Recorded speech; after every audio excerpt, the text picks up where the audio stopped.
आप देख रहे हैं न्यूज इंडिया। सीधा आपको लिए चलते हैं अरुणाचल प्रदेश के ईटानगर। प्रधानमंत्री मोदी पहुंचे हुए हैं, इस वक्त संबोधित करें, सुनेंगे।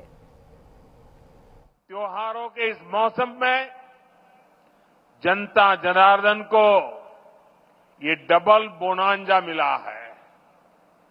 और तीसरी वजह है आज के इस पावन दिन अरुणाचल में विकास के ये ढेर सारे नए प्रोजेक्ट्स।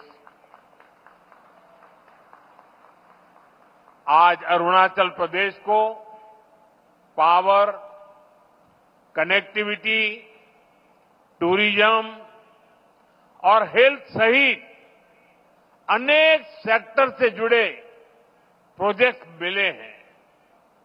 ये बीजेपी की डबल इंजन सरकार के डबल बेनिफिट का बेहतरीन उदाहरण है।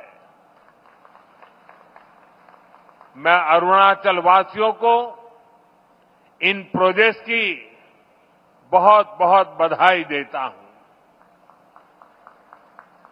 यहां मंच पर आने से पहले मुझे यहां छोटे मोटे सब व्यापारियों से बातचीत करने का अवसर मिला, उनकी दुकानों में उनके प्रोडक्ट्स देखने का अवसर मिला और उससे भी ज्यादा मैंने उनके उत्साह को अनुभव किया, उनके उमंग को अनुभव किया। और ये बचत उत्सव मैं देख रहा था कि वहां व्यापारियों में, भिन्न भिन्न भांति की चीजों का निर्माण करने वालों में और आज जनता जनार्दन के इतने विशाल रूप में मुझे साफ साफ नजर आ रहा है। साथियों, हमारे अरुणाचल प्रदेश में वैसे तो सूर्य की किरण सबसे पहले आती है, लेकिन दुर्भाग्य से यहां तेज विकास की किरणें पहुंचते पहुंचते कई दशक लग गए। मैं 2014 से पहले भी यहां कई बार आया हूं, आपके बीच रहा हूं। अरुणाचल को प्रकृति ने इतना कुछ दिया है, ये धरती, यहां के परिश्रमी लोग, यहां का सामर्थ्य, यहां इतना कुछ है। लेकिन तब जो लोग दिल्ली में बैठकर देश चलाते थे, उन्होंने अरुणाचल को हमेशा नजरअंदाज किया। कांग्रेस जैसे दल सोचते थे कि अरुणाचल में इतने कम लोग हैं, लोकसभा की 2 ही सीटें हैं, तो क्यों अरुणाचल पर ध्यान दिया जाए। कांग्रेस की सोच का अरुणाचल को, पूरे नॉर्थ ईस्ट को बहुत नुकसान हुआ। हमारा पूरा नॉर्थ ईस्ट विकास में बहुत पीछे छूट गया।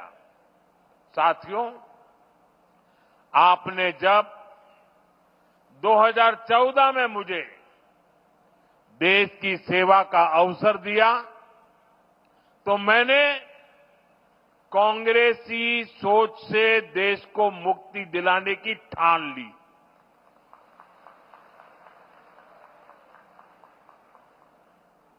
हमारी प्रेरणा किसी राज्य में वोटों और सीटों की संख्या नहीं, नेशन फर्स्ट की भावना है। देश पहले, हमारा एक ही मंत्र है, नागरिक देवो भव। जिनको कभी किसी ने नहीं पूछा, उसको मोदी पूजता है। इसलिए जिस नॉर्थ ईस्ट को कांग्रेस के समय में भुला दिया गया था, वो साल 2014 के बाद विकास की प्राथमिकताओं का केंद्र बन गया है। हमने पूरे नॉर्थ ईस्ट के विकास के लिए बजट कई गुना बढ़ाया। हमने लास्ट माइल कनेक्टिविटी और लास्ट माइल डिलीवरी को अपनी सरकार की पहचान बनाया। और इतना ही नहीं, हमने ये पक्का किया कि सरकार दिल्ली में बैठकर नहीं चलेगी। अफसरों को, मंत्रियों को ज्यादा से ज्यादा नॉर्थ ईस्ट आना होगा, यहां रात्रि मुकाम करना होगा। साथियों, कांग्रेस सरकार के समय में 2-3 महीने में एकाध बार कोई मंत्री नॉर्थ ईस्ट आता था। बीजेपी सरकार में अब तक 800 से ज्यादा बार केंद्रीय मंत्री नॉर्थ ईस्ट आ चुके हैं। और ऐसा नहीं है कि सिर्फ आए और चले गए। हमारे मंत्री आते हैं तो प्रयास रहता है कि वो दूर दराज के क्षेत्रों में जाए, जिलों में जाए, ब्लॉक में जाए। इतना ही नहीं, कम से कम एक रात रुक करके जाए। मैं खुद ही प्रधानमंत्री के तौर पर 70 से ज्यादा बार नॉर्थ ईस्ट आया हूं।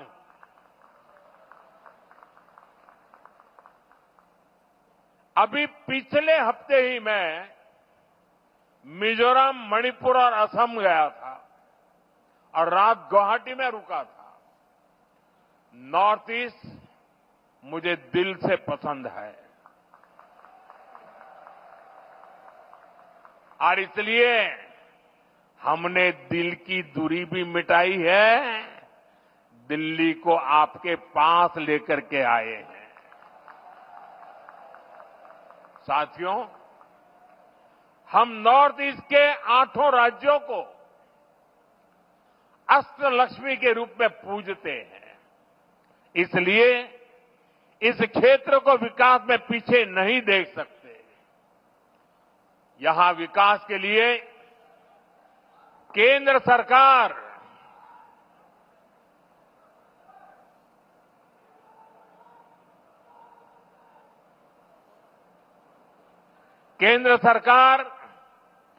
ज्यादा से ज्यादा पैसे खर्च कर रही है।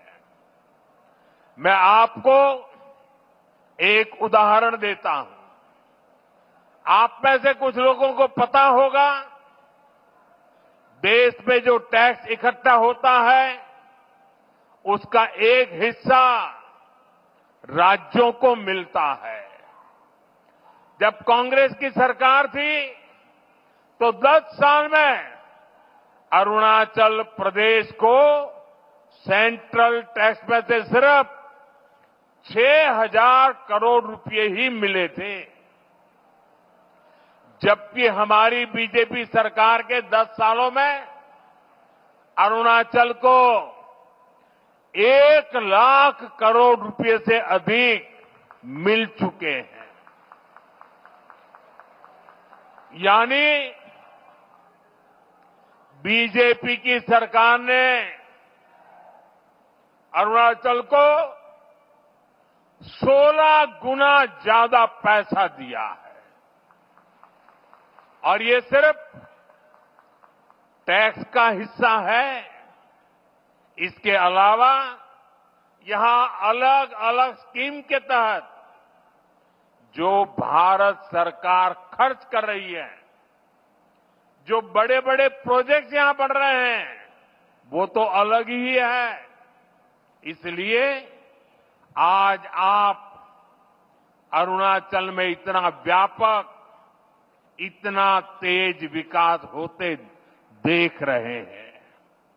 साथियों, जब नेक नियत से काम होता है, जब प्रयासों में ईमानदारी होती है, तो उसके नतीजे भी दिखते हैं। आज हमारा नॉर्थ ईस्ट देश के विकास की ड्राइविंग फोर्स बन रहा है और बहुत बड़ा फोकस यहां सुशासन पर है, गुड गवर्नेंस पर है। हमारी सरकार के लिए नागरिकों के हितों से बड़ा कुछ भी नहीं। आपका जीवन आसान बने और आसान बने इसलिए ईज ऑफ लिविंग, आपको आने जाने में मुश्किल ना हो इसलिए ईज ऑफ ट्रैवल, आपको इलाज में परेशानी ना हो इसलिए ईज ऑफ मेडिकल ट्रीटमेंट, आपके बच्चों को पढ़ाई में दिक्कत ना हो इसलिए ईज ऑफ एजुकेशन, आपको व्यापार कारोबार में परेशानी ना हो इसलिए ईज ऑफ डूइंग बिजनेस। इन सारे लक्ष्यों को लेकर यहां डबल इंजन की बीजेपी सरकार काम कर रही है। जिन इलाकों में पहले कोई सड़कों की सोच भी नहीं सकता था, आज वहां अच्छे हाईवे बन रहे हैं। सेला टनल जैसा इंफ्रास्ट्रक्चर कुछ साल पहले तक ये सोचना भी असंभव था, लेकिन आज सेला टनल अरुणाचल की पहचान बन चुकी है। साथियों, केंद्र सरकार का प्रयास है कि अरुणाचल सहित नॉर्थ ईस्ट के दूर दराज के इलाकों में हेलीपोर्ट बने, इसलिए इन क्षेत्रों को उड़ान स्कीम से जोड़ा गया है। यहां जो होलोंगी एयरपोर्ट है वहां भी नई टर्मिनल बिल्डिंग बन चुकी है। अब यहां से सीधे दिल्ली को फ्लाइट मिलती है। इससे आम पैसेंजर्स को, स्टूडेंट्स को, टूरिस्ट को तो फायदा होता ही है, यहां के किसानों और छोटे उद्योगों को भी लाभ हो रहा है। यहां से देश के बड़े बाजारों तक फल सब्जियां पहुंचाना, अपनी उपज पहुंचाना अब और आसान हो गया है। साथियों, हम सभी 2047 तक अपने देश को विकसित बनाने के लक्ष्य को लेकर चल रहे हैं और भारत तभी विकसित होगा जब देश का हर राज्य विकसित होगा। भारत तभी विकसित होगा जब देश का राज्य राष्ट्र के लक्ष्यों के साथ कंधे से कंधा मिलाकर चलेगा। मुझे खुशी है कि देश के बड़े लक्ष्यों को पूरा करने में नॉर्थ ईस्ट बहुत बड़ी भूमिका निभा रहा है। पावर सेक्टर इसका बेहतरीन उदाहरण है। भारत ने 2030 तक 500 गीगावाट बिजली, 500 गीगावाट बिजली गैर परंपरागत स्रोतों से पैदा करने का लक्ष्य रखा है। ये लक्ष्य सोलर पावर, विंड एनर्जी, पानी से बिजली बनाकर पूरा किया जाएगा। हमारा अरुणाचल प्रदेश इसमें देश के साथ कदम ताल करते हुए चल रहा है। आज जिन 2 पावर प्रोजेक्ट्स का शिलान्यास किया गया है वो पावर प्रोड्यूसर के रूप में अरुणाचल की स्थिति को और मजबूत करेंगे। इससे अरुणाचल के हजारों नौजवानों को नौकरियां मिलेगी और यहां विकास के कार्यों के लिए सस्ती बिजली भी उपलब्ध होगी। कांग्रेस की एक पुरानी आदत है कि विकास का जो भी काम मुश्किल होता है उस काम को वो कभी हाथ ही नहीं लगाते, भाग जाते। कांग्रेस की इस आदत का नॉर्थ ईस्ट को, अरुणाचल को भी बहुत नुकसान हुआ। जो मुश्किल इलाके होते थे, जो पहाड़ों में हो, ये जंगलों के बीच हो, जहां विकास के काम करना चुनौती होता था, उन क्षेत्रों को कांग्रेस पिछड़ा घोषित करके भूल जाती थी। इसमें देश के ट्राइबल इलाके, नॉर्थ ईस्ट के जिले सबसे अधिक थे। जो बॉर्डर से सटे गांव थे, उनको देश के लास्ट विलेज कहकर कांग्रेस अपना पल्ला झाड़ लेती थी। और ऐसा करके कांग्रेस अपनी नाकामियों को छुपा ले जाती थी। यही कारण है कि आदिवासी क्षेत्रों से, बॉर्डर के एरिया से लोगों को निरंतर पलायन होता गया। साथियों, हमारी सरकार ने, बीजेपी ने इस अप्रोच को भी बदल दिया। जिनको कांग्रेस बैकवर्ड डिस्ट्रिक्ट कहती थी, हमने उनको एस्पिरेशनल डिस्ट्रिक्ट बनाया और वहां विकास को प्राथमिकता दी गई। बॉर्डर के जिन गांवों को कांग्रेस लास्ट विलेज कहती थी, उनको हमने देश के फर्स्ट विलेज माना। इसके अच्छे परिणाम आज हम देख रहे हैं। आज बॉर्डर के गांवों में विकास की नई रफ्तार देखी जा रही है। वाइब्रेंट विलेज प्रोग्राम की सफलता ने लोगों का जीवन आसान बनाया है। अरुणाचल प्रदेश के भी 450 से अधिक ऐसे बॉर्डर विलेजेस में तेजी आई है। वहां रोड, बिजली और इंटरनेट जैसी सुविधाएं पहुंची है। पहले बॉर्डर से शहरों की तरफ पलायन होता था, लेकिन अब बॉर्डर के गांव टूरिज्म के नए केंद्र बन रहे हैं। साथियों, अरुणाचल में टूरिज्म के लिए बहुत संभावनाएं हैं। जैसे जैसे कनेक्टिविटी नए नए इलाकों को जोड़ रही है, वैसे वैसे यहां टूरिज्म बढ़ रहा है। मुझे खुशी है कि बीते दशक में यहां टूरिस्ट की संख्या में 2 गुनी वृद्धि हुई है। लेकिन अरुणाचल का सामर्थ्य नेचर और कल्चर से जुड़े टूरिज्म से भी कहीं ज्यादा है। आजकल दुनिया में कॉन्फ्रेंस और कंसर्ट टूरिज्म की भी बहुत बाढ़ आ रही है, बहुत बढ़ रहा है। इसलिए तवांग में बनने जा रहा आधुनिक कन्वेंशन सेंटर अरुणाचल के टूरिज्म में एक नया आयाम जोड़ेगा। अरुणाचल को भारत सरकार के वाइब्रेंट विलेज अभियान से भी बहुत मदद मिलेगी।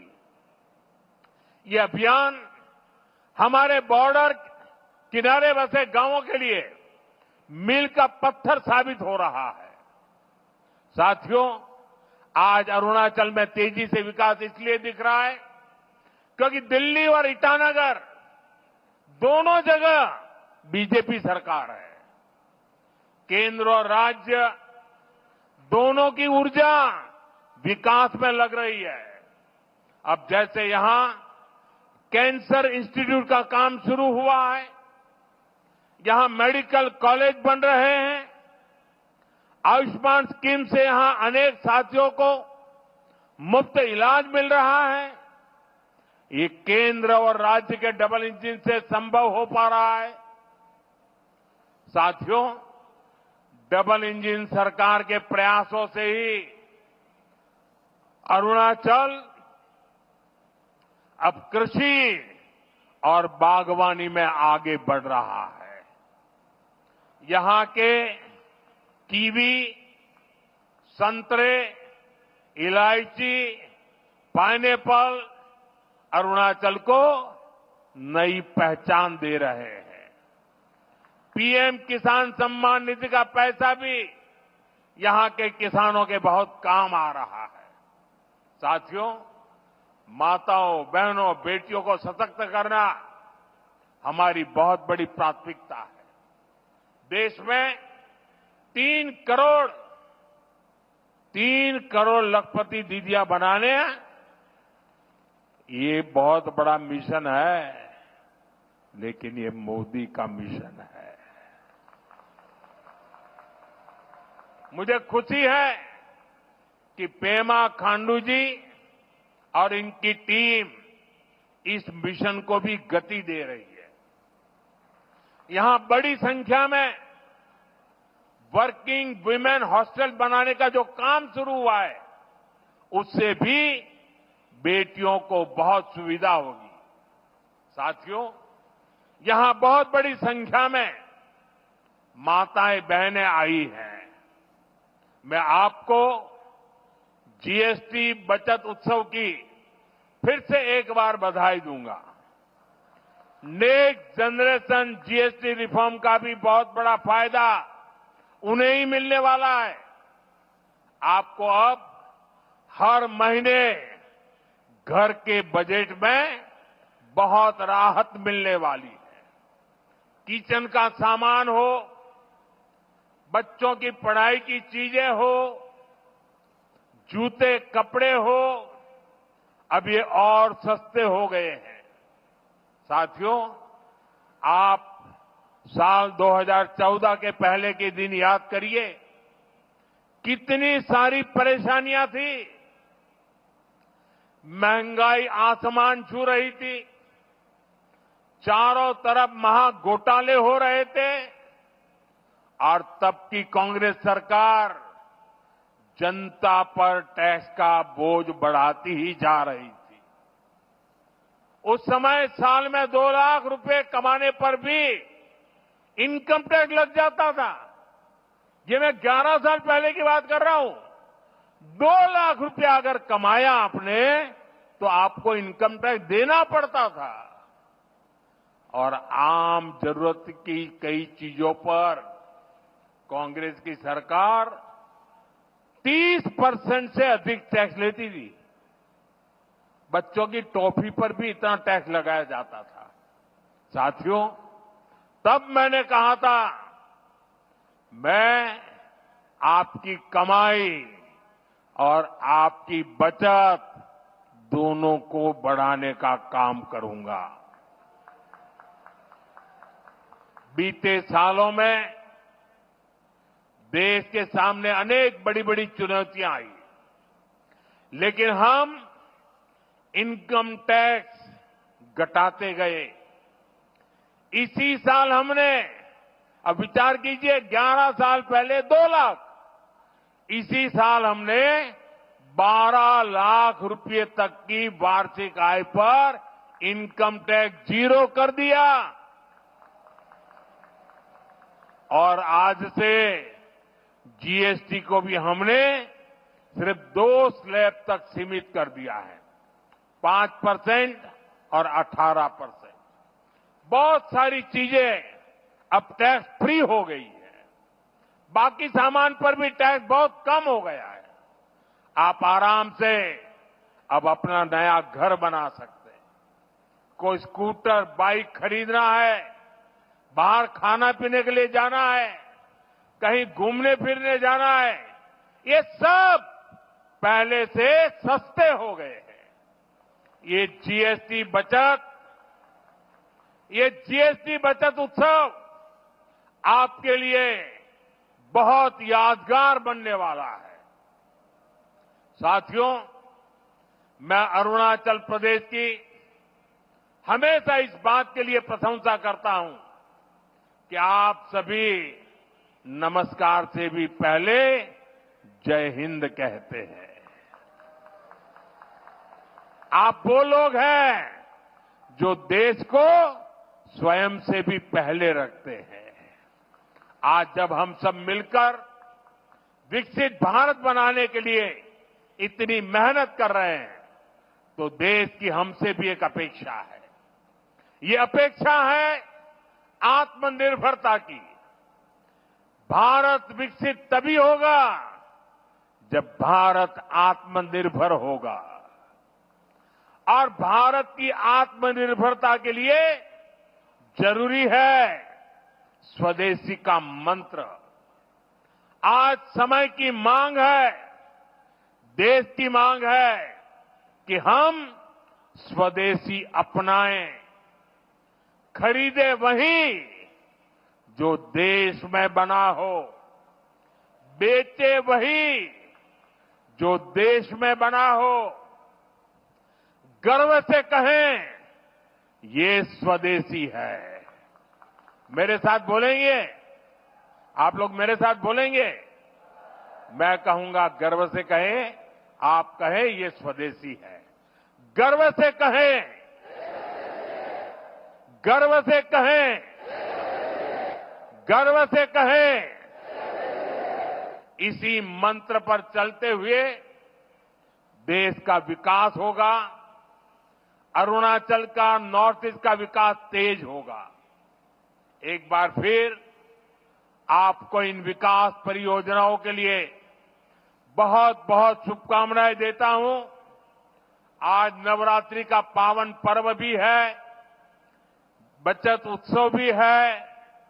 तो इस उत्सव में शरीक होने के लिए मेरी एक रिक्वेस्ट है आपको, अपना मोबाइल फोन बाहर निकालिए और मोबाइल फोन का फ्लैश लाइट चालू कीजिए। सब अपने मोबाइल की फ्लैश लाइट चालू करें। सबके मोबाइल की फ्लैश लाइट चालू करिए और हाथ ऊपर कीजिए सबका। सब अपने मोबाइल की फ्लैश लाइट। ये बचत उत्सव का नजारा है, ये बचत उत्सव की ताकत है। ये नवरात्रि का प्रथम दिन है। देखिए प्रकाश ही प्रकाश है, और अरुणाचल का प्रकाश पूरे देश में फैल जाता है। देखिए चारों तरफ नजारा देखिए, चारों तरफ नजारा देखिए, रोशनी ही रोशनी, चमकते तारों की तरह। मेरी आप सबको बहुत बहुत शुभकामनाएं, बहुत बहुत धन्यवाद।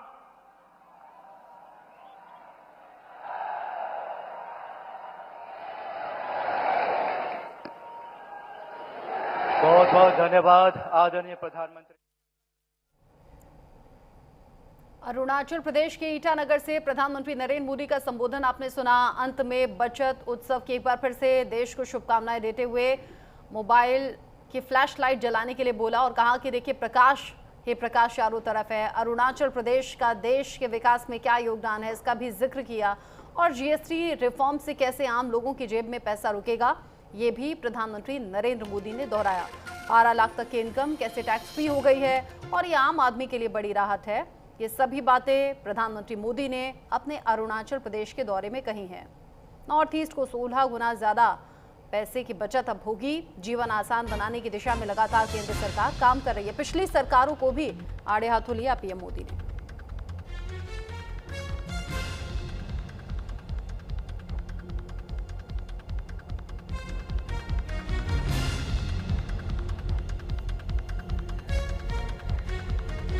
जीएसटी बचत उत्सव की शुरुआत हो गई है। देश के अलग अलग हिस्सों में ये कार्यक्रम रखे गए हैं। पीएम मोदी ने कहा कि पहले की सरकारें जो होती थी अरुणाचल प्रदेश को नजरअंदाज करती थी। हमने अंतिम गांव को भी पहला गांव बनाया है। कई प्रोजेक्ट अरुणाचल प्रदेश को मिले हैं और केंद्र सरकार के लिए प्रायोरिटी पर है अरुणाचल प्रदेश। नागरिकों देवो भव ये हमारा मंत्र है। जिन्हें कांग्रेस ने नहीं पूजा उन्हें हम पूजने का काम कर रहे हैं। यानी ये कहा गया कि पिछली सरकार नजरअंदाज लगातार नॉर्थ ईस्ट को कर रही थी, लेकिन बतौर पीएम नॉर्थ ईस्ट का दौरा एक एक करके अलग अलग राज्यों में करना और वहां ये सौगातें देना, इस बात को दोहराया पीएम मोदी ने।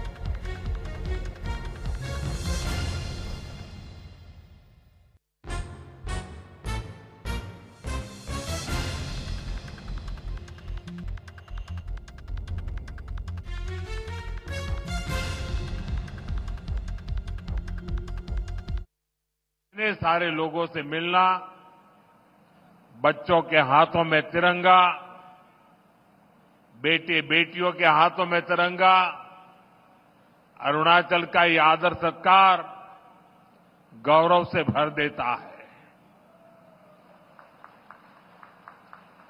और ये स्वागत इतना जबरदस्त था कि मुझे पहुंचने में भी देरी हो गई, और इसलिए भी मैं आप सबकी क्षमा मांगता हूं।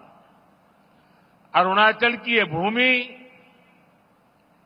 उगते सूर्य की धरती के साथ ही देशभक्ति के उफान की भी धरती है, जिसे तिरंगे का पहला रंग केसरिया है, वैसे ही अरुणाचल का पहला रंग केसरिया है। यहां का हर व्यक्ति शौर्य का प्रतीक है, सादगी का प्रतीक है, और इसलिए